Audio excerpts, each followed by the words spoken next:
उम्र होती है और इतना बड़ा चैलेंज लेकर आप मैदान में उतरने वाले हैं, कैसी फीलिंग?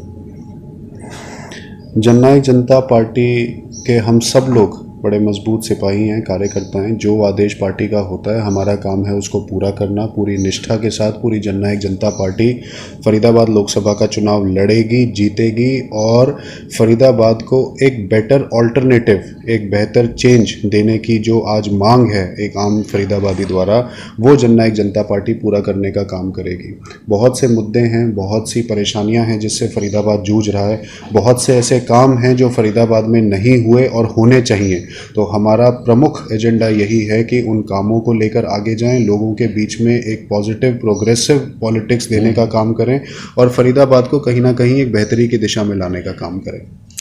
जिस तरह से अगर जाट वोटों का समीकरण की बात करें तो बीजेपी से रामचंद्र बैंदा 3 बार एज ए जाट उम्मीदवार एमपी बने थे, 3 चुनाव जीते थे उन्होंने।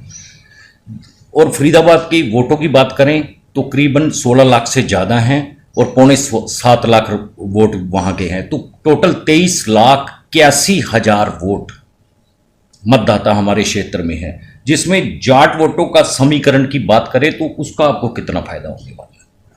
हमारा चुनाव सिर्फ एक कास्ट स्पेसिफिक नहीं है। जैसा कि मैंने कहा कि मेरा चुनाव पूरा फरीदाबाद एक होकर लड़ेगा। आज अगर कोई मुद्दा किसी को अफेक्ट कर रहा है फरीदाबाद में तो वो ऐसा नहीं है कि वो एक जाट कम्युनिटी को कर रहा है या वो किसी अदर कम्युनिटी को नहीं कर रहा। सभी लोग मिलकर फरीदाबाद में रहते हैं। फरीदाबाद से जुड़े जो मुद्दे हैं, जो परेशानियां हैं, जो दिक्कतें हैं, वो सबके लिए कॉमन है। और अगर हम लोग काम करेंगे तो पूरे फरीदाबाद के लिए करेंगे। ये चुनाव पूरे फरीदाबाद का है।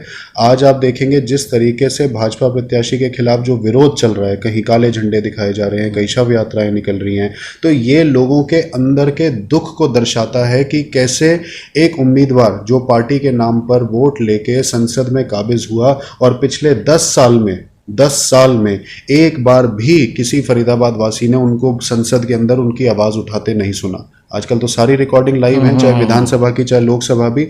आप भी अगर रिकॉल करके देखें तो एक बार भी उन्होंने फरीदाबाद के संदर्भ में कभी लोकसभा में आवाज नहीं उठाई। कोई विजन डिस्कस करा हो, कोई पॉलिसी डिस्कस करी हो, कोई रोड मैप डिस्कस करा हो, किसी मांग के ऊपर कोई चर्चा करी हो, कुछ भी नहीं। तो भेजने का फायदा क्या हुआ? आज फरीदाबाद को जरूरत है ऐसे पढ़े लिखे युवा नेतृत्व को आगे लाने की जो फरीदाबाद की आवाज को मजबूती से संसद में उठाने का काम करे। आपके सामने कृष्णपाल गुर्जर हैं जो राजनीति के ऐसे धुरंधर खिलाड़ी हैं जो तीसरी बार हैट्रिक लगाने उतरे और आप अखाड़े में पहले नए पहलवान के तौर पर उतरेंगे। आपके पास ऐसा क्या दाव होगा कि जिससे आप उनको पटक नहीं दे सकते? बदलाव, एक फ्रेश अप्रोच, एक बेहतर अप्रोच, एक बेहतर चेहरा। कोई किसी क्षेत्र का कैसा ही खिलाड़ी हो, अल्टीमेटली रिजल्ट ये होता है कि क्या फरीदाबाद उससे बेहतरी की दिशा में गया या पीछे आया। पिछले 20 साल की राजनीति जो फरीदाबाद में रही, 10 साल कांग्रेस के, 10 साल कृष्णपाल गुर्जर के, मैं फरीदाबाद से ही सवाल करता हूं कि क्या हमारा फरीदाबाद आगे गया या पीछे आया? 99.9% फरीदाबाद ये बता देगा कि हम पीछे आए। औद्योगिक नगरी होती थी फरीदाबाद, आज उद्योगों के नाम के सिर्फ चौक चौराहे और सड़कें रह गई हैं, उद्योग कहीं नहीं बचा, जॉब एम्प्लॉयमेंट है नहीं कहीं पर भी। तो हम किस डायरेक्शन में फरीदाबाद को लेके जा रहे हैं, ये चुनाव है इस बात को तय करने का। और उस डायरेक्शन में कौन बेहतर ले जा सकता है, क्या वापस कृष्णपाल गुर्जर या नलिन हुड्डा जैसा कोई पढ़ा लिखा युवा उम्मीदवार, ये फरीदाबाद को तय करना है। अगर बात करें चुनाव की तो चुनाव की समझो शुरुआत आपको कल ही टिकट मिली है जी। अभी आप रणनीति बनाएंगे, आप अपनी टीम के साथ मंथन करेंगे, उसके बाद फील्ड में उतरेंगे। तो सबसे पहले बात करें तो किस क्षेत्र से आप शुरुआत करना चाहेंगे? ग्रामीण क्षेत्र से, शहरी क्षेत्र से, स्लम क्षेत्र से या औद्योगिक क्षेत्र से? जननायक जनता पार्टी का पिछले 4, 4.5, 5 साल के टाइम में बड़ा ही मजबूत संगठन फरीदाबाद में बना है। और हर क्षेत्र के अंदर, चाहे वो फरीदाबाद जिला हो, चाहे वो पलवल जिला हो, हमारी मजबूत कार्यकारिणी है, हमारे मजबूत कार्यकर्ता हैं, पदाधिकारी हैं।